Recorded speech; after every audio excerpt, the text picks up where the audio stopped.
URC quarterfinal number 4, folks. It's Glasgow up against the Stormers, and it's Glasgow who go through 27 points to 10. And I will say I've watched a lot of playoff rugby this weekend. I watched some Super Rugby, I've watched some URC. Haven't yet seen the Premiership final because it was on at 2 in the morning here in Indeed. I'll watch that later after my nephew's birthday party. But one thing I'll say is from a lot of the rugby I've seen this weekend, it's not felt that much like knockout rugby because the games haven't been tight. There haven't been arm wrestles. There's been a lot of lopsided scorelines. I'm particularly looking at Super Rugby, but not exclusively. This game, though, felt like proper ding-dong arm wrestle battle of a game.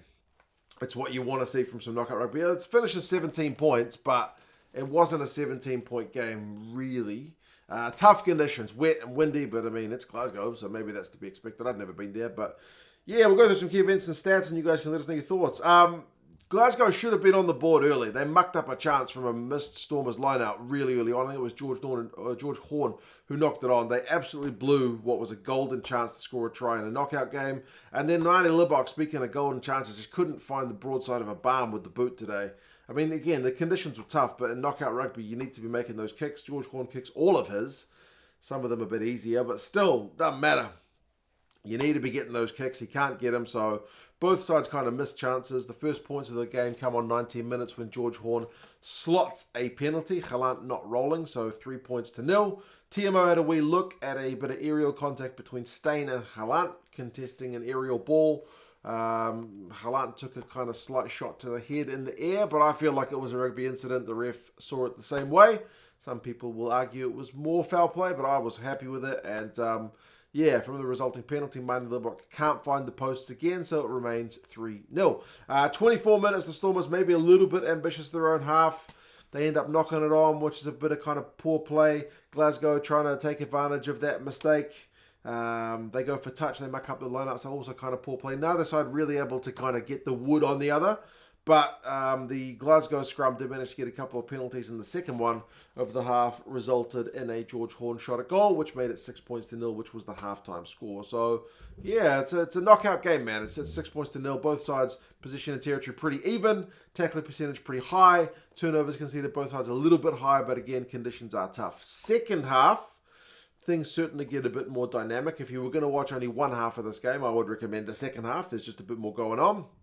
Both sides have a few chances, nothing clear-cut, so it's still similar to the first half. The biggest cheer of the early first half period is when Turner comes on for his 100th cap. I mean, it's always touching to see the crowd, get behind one of their kind of stalwarts, and they did that. So apparently he's leaving at the end of the season from what the commentator said. So, yeah, good to see him get his 100th at home.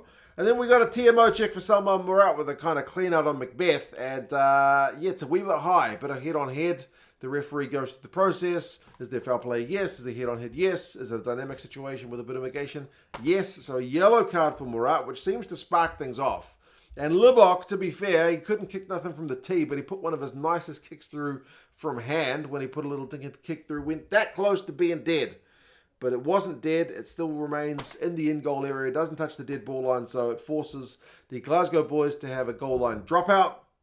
And from that goal line dropout, the Stormers are able to punish. Quick Stormers ball. The hands of guys like Gallant through to Fines and Ngomazulu, and then to Ben Loader in the corner. 14 v 15, remember, they're a man down, but they managed to get the try. It's a misconversion, so it's a third miss from the tee for Libbok, but 6 points to 5. They're only a point behind.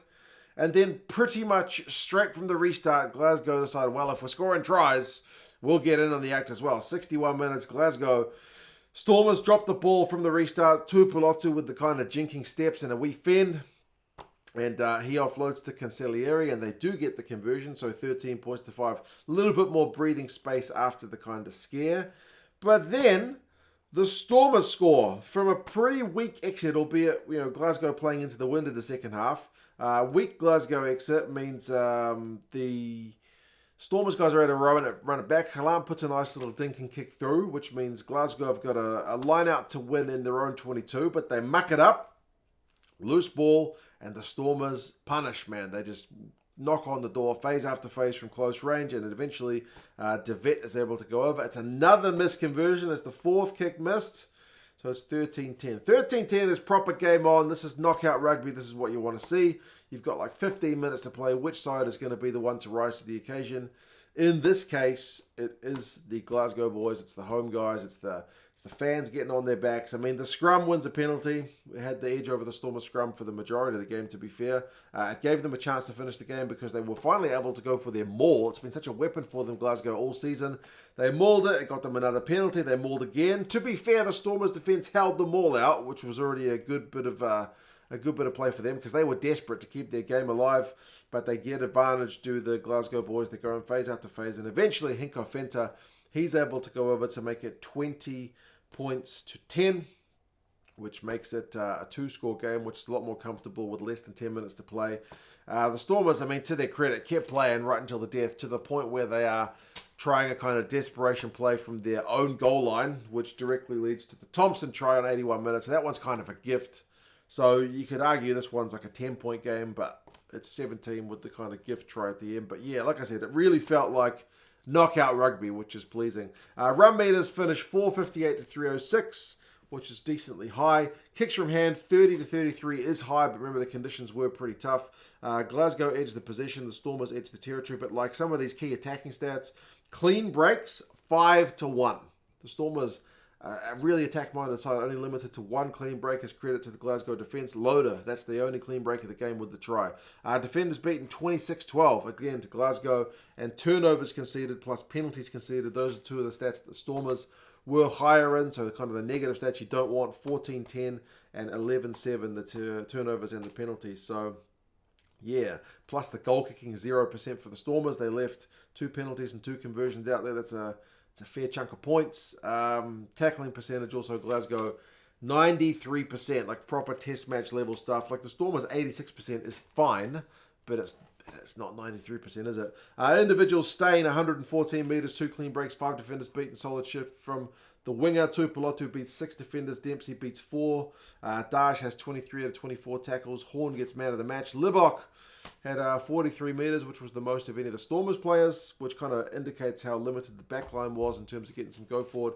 Daimani makes 16 from 16 tackles in a losing shift. But yeah, Glasgow off to the playoffs. You guys let us know your thoughts on the game. Do you think they can go one step further? For the Stormers, that is the end of the season. My son got up as I was watching the end of the game, and he was a little bit distraught that the Stormers were not going to get it done. But there's always next season. You guys let us know your thoughts on the game, and I'll talk to you guys again soon. See you later.